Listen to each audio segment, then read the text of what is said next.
So there are some people who have been on our wish list of guests since the beginning of this show, almost 3 years ago. Oh my gosh. And today we get to talk to one of those people, a woman who needs no introduction, but I've written one for her anyway.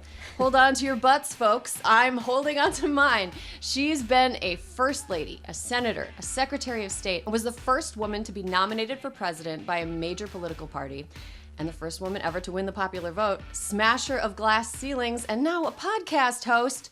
Welcome, Hillary Clinton.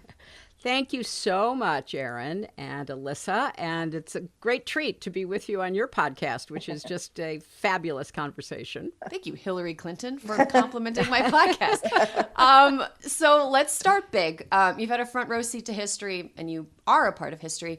And as you reflect on the monumental events, both positive and negative, you've been a part of or you've witnessed, which moment stands out the most?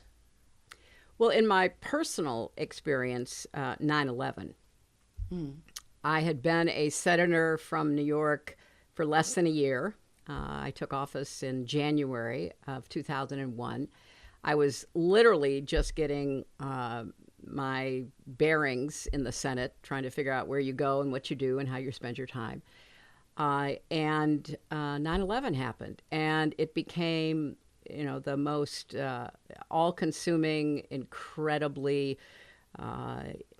overwhelming experience that I'd ever had. And it took up much of the rest of my time in the Senate, fighting to get people health care, fighting to get the Victims' Compensation Fund in place, fighting to rebuild Lower New York. And so it's, really the most impactful personal experience that I've ever had, and one of the huge historic public tragedies of our country. Mm-hmm.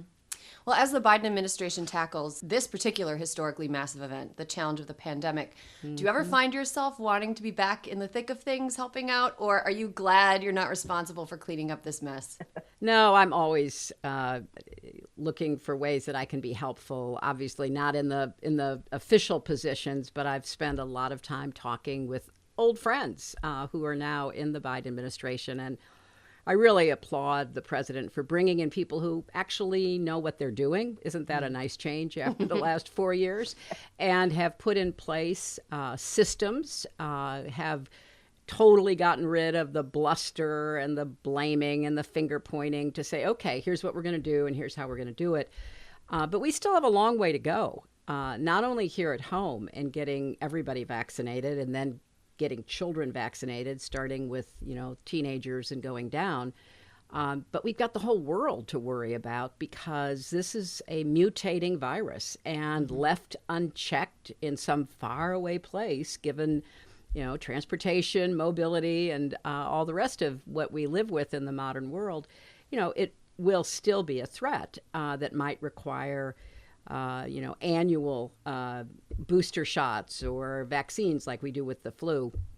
But I give the Biden-Harris folks really high marks for not sugarcoating it, getting in there and dealing with, both the scientific and, frankly, the political challenges it poses. Mm-hmm. Secretary, it's a fact to say that our kids are going to be learning about you in history class. What is the difference between Hillary Clinton, the symbol, and Hillary Clinton, the person? Oh, that's such a great question, because I feel like I've been the same person ever since I guess I became an adult, pretty much who I am. But I've been interpreted through so many different perspectives. And, I've been, vilified and admired. I've been held up as a positive symbol and held up as a negative one. I've been really at the center of a lot of the debates that we are still having over women and our role in the world and our ambition, our willingness to assume great responsibility. So I think it'll be fascinating, because it may well be through the eye of the beholder. People who understood what I was up against when I started trying to get universal health care for people and ended up being burned in effigy, as the documentary about me on Hulu reminded me, to being the first woman nominated by one of our two major political parties for president, and then getting all of the disinformation and misinformation and double standard misogyny and all the rest of it. So it's going to be fascinating. I hope I'm around for some of it. Start now, people, if you're listening. So also, as someone who's, during her entire life has been going at 100 miles per hour, like all of us, you have spent a lot of time with yourself over the past year. Did you learn anything about yourself that you didn't know or realize before? I, for example, have learned I can fix just about anything with a YouTube video. Oh, good for you. That's a great question. I hope everybody, asks themselves that question. I learned that I didn't have to be going 100 miles an hour. I learned that I could really take a deep breath and enjoy being at home. I mean, occasionally I was stir crazy and a little bit, anxious to start the engines going again. But I have been out of my house only for funerals, to cast my vote in the Electoral College, which was, somewhat of a vindication, and to attend the inauguration. Otherwise, I've been here. We haven't gone on a vacation. We haven't eaten inside a restaurant. I mean, we have been incredibly focused on trying to get through this with our family and be healthy and all the rest of it. I haven't, but now you've inspired me. I'm going to turn on YouTube and find out how to fix some of the things that I have been ignoring. Like I have a knob on one of my dresser drawers. It pulls off all the time, and I just get frustrated and I jam it back on, and then I use the other knob because I don't want to pull it off again. So I'm going to look to see how you fix knobs that fall off at the Gorilla slightest glue. touch. Yeah, Gorilla glue. It may be the answer. Thank you. Alyssa, I'm so jealous of how handy you've become. I have just figured out new ways to be sad. Okay. Secretary, when it comes to social progress, you mentioned like misogyny in the media that you've faced. Do you think there are areas that we've made a surprising amount of advancement on in our lifetime? And where has progress been too slow or even backward? That's an important historic view, Erin, because in my lifetime, we have made tremendous progress. I mean, when I look at the civil rights movement, the women's movement, the gay rights movement, I mean, compared to where we were when I was a teenager and a young adult to where we are today is just literally breathtaking. We knocked down so many of the laws and the regulations that stood in the way. There were colleges I couldn't attend, scholarships I wasn't eligible for, jobs that, were not available to me, like famously when I was 13 and thought I wanted to be an astronaut and wrote a letter to NASA and they said, sorry, we're not taking women. I mean, we have changed so much, but, and I hasten to add, there are still so many implicit biases and almost unconscious stereotypes that people are still not only living with, but acting on. So, for example, we just went through, what's called March Madness, the NCAA tournament. I mean, just think, the men's teams, the women's teams, best in the country playing basketball. The women get to their site in San Antonio. They have one little rack of free weights, and somebody smartly, thanks to our ubiquitous phones, takes a picture, compares it to the full-blown gym available for the men's teams. And all of a sudden, the NCAA is saying, oh my goodness, how did that happen? Well, it happened because you weren't thinking. It happened because somebody said they don't need it. It happened because you still live with a double standard about how women are to be treated compared to men. And, when we think about the pushback we're getting now on voting rights, because we had a free, fair, credible election that happened to elect a Democratic president and vice president, we know that the forces that have always stood against human progress haven't gone anywhere. They may have gone underground for a little bit. They may have, held their peace. They're not, racist, sexist, homophobic, comments for a period of time. And then Trump kind of unleashed it all again. Mm-hmm. And those who are discomforted by the progress of others who see the world in a zero-sum way, that if somebody advances, that hurts me, as opposed to let's all advance together, make the pie bigger, create more opportunity for everybody.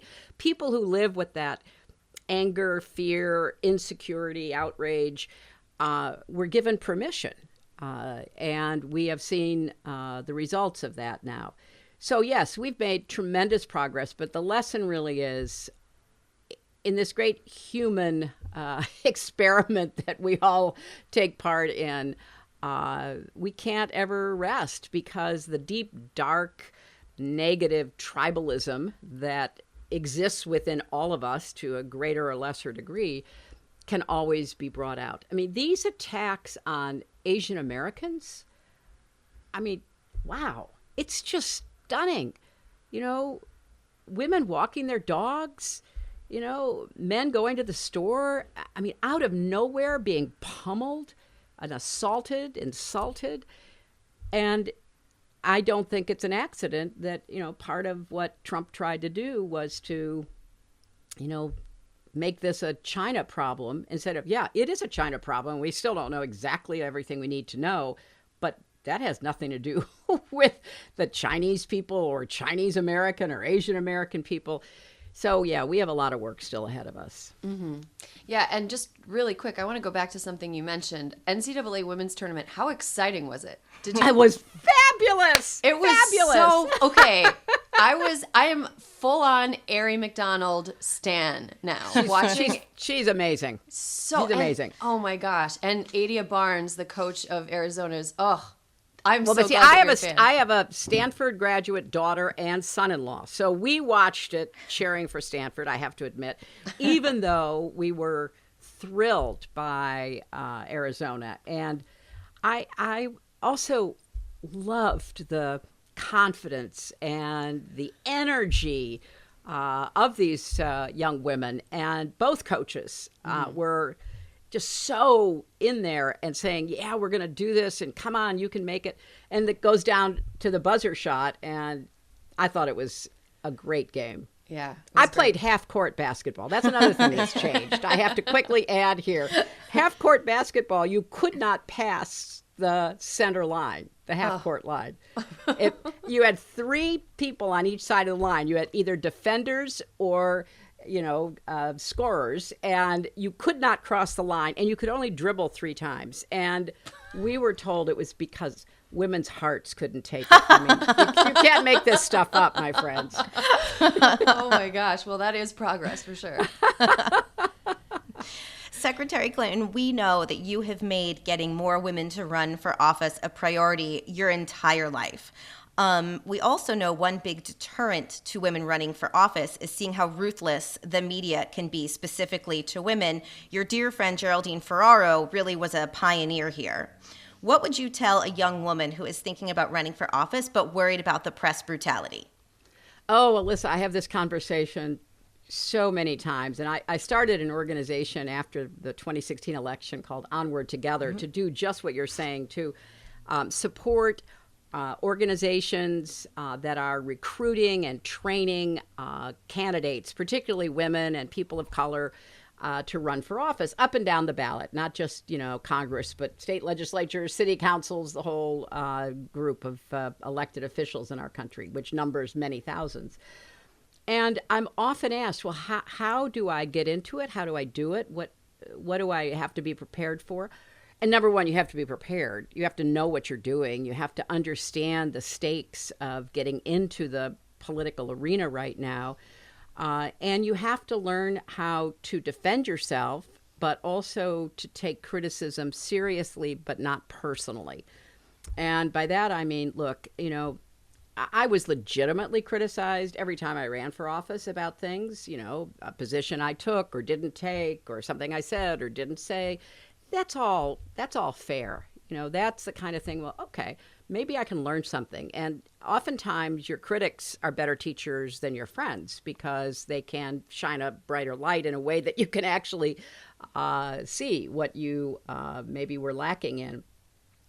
But so much of the criticism that I or anybody, but particularly women in the public arena, face is just determined to bring you down. I mean, it wants to destroy you, wants to bring you to your knees, wants you to, give up. And I think that you have to be prepared for it, but I have to quickly add, there's no preparation for the first time somebody says something about you that is totally a lie, totally made up, and that like real people are believing and telling other people this lie, and it's being passed around, and you just go, wait a minute. I mean, that's not true. And then you realize that there's something psychological about accusing women of all kinds of things, because there's a built-in either anxiety or skepticism about women running for office still today.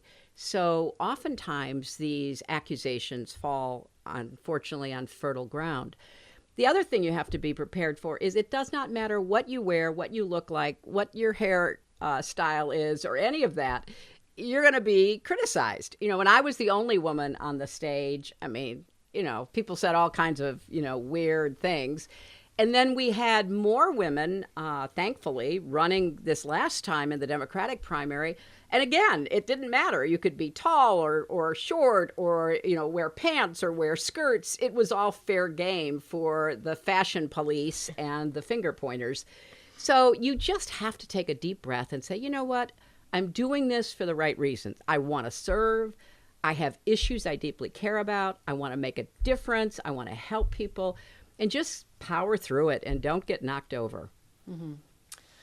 Secretary, we like to close on a light note here. From one podcast host to another, what drew you to podcasting? Who would be your dream guest, and what is something you would want to ask them? I got drawn to podcasting because I love podcasts, and I had been listening to them and thought, after people said, oh, you should do this, well, maybe I'll give it a try. And I've got this podcast, You and Me Both, and it really is kind of an expression that I took to using, because people would say to me, I can't believe this. And I'd say, you and me both. I mean, during the last 4 years, we were doing a lot of you and me bothing. And, there are so many people I'd like to talk to. I'll tell you some people I'd like to talk to. I'd like to talk to Chancellor Angela Merkel. Yeah. I admire and like her very much. I've known her since 1993, and she's about to retire. I'd love to get her in a conversation where she didn't have to be the official chancellor, but she could reflect on what it was like being the longest-serving leader in Europe. I would love to talk to the Dalai Lama. I find him one of the most delightful people. I've been around him a number of times. He is remarkably of good cheer. In fact, I'd like to have him and Desmond Tutu, the former Archbishop of South Africa, who wrote a book together about hope, which we all need more of, I could just sit there and listen to them kind of go back and forth. I wouldn't even have to ask many questions.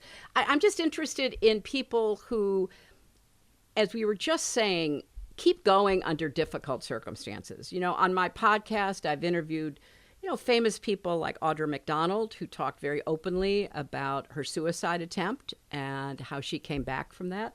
And my podcast dropping today, I talked with Mike Birbiglia, who wrote a really honest book about how he didn't want to be a father, and all of a sudden, he's about to become one. Mm-hmm. I love having people not only relate their own experiences, but in a way that so many others can connect with and feel comfortable with. I had a great conversation with Kamala Harris before she actually assumed the vice presidency. I've known her a long time. Her sister was a senior advisor in my campaign. And just to, talk about what it's like. I think we're almost like shelving it, taking it for granted. Oh, yeah, we have our first woman vice president. Oh, yeah, she's, Black and Indian immigrant daughter. Oh, yeah. No, this is so huge and so amazing. And so I want to keep talking with people who are doing fascinating, interesting work. Some are well known, but another person on my podcast this week is a 6th grade special education teacher from the South Bronx named Jamel Holmes, who has been on Zoom with his kids who need a lot more than Zoom can give them. And he's been providing care baskets for them, with everything from, socks to snacks. And he's an unsung hero, doing the work that keeps this country going. And that's the final thing I would say is, I hope one lesson we've all learned from the last year is how important so-called essential workers are, people who actually keep the wheels turning, whether it's public transportation, our hospitals, our grocery stores, our schools, and people who very often are, not given the respect that they have more than earned. So I've loved doing my podcast, and I know you guys love doing yours, and it's been a way to connect. And I guess final thing I would say is, I interviewed Masha Gessen, who some listeners may know is a Russian immigrant to the United States, now a Russian citizen who's written about Putin, written about the authoritarian takeover of Russia after Big Hope for Democracy. And in my conversation with her, she made a really interesting point. She said, America needs a new narrative. We need to be telling ourselves a different story. The stories are too narrow. They're too divisive. We need to be throwing it into the future, the kind of America that, we want to see for ourselves, our children, our grandchildren.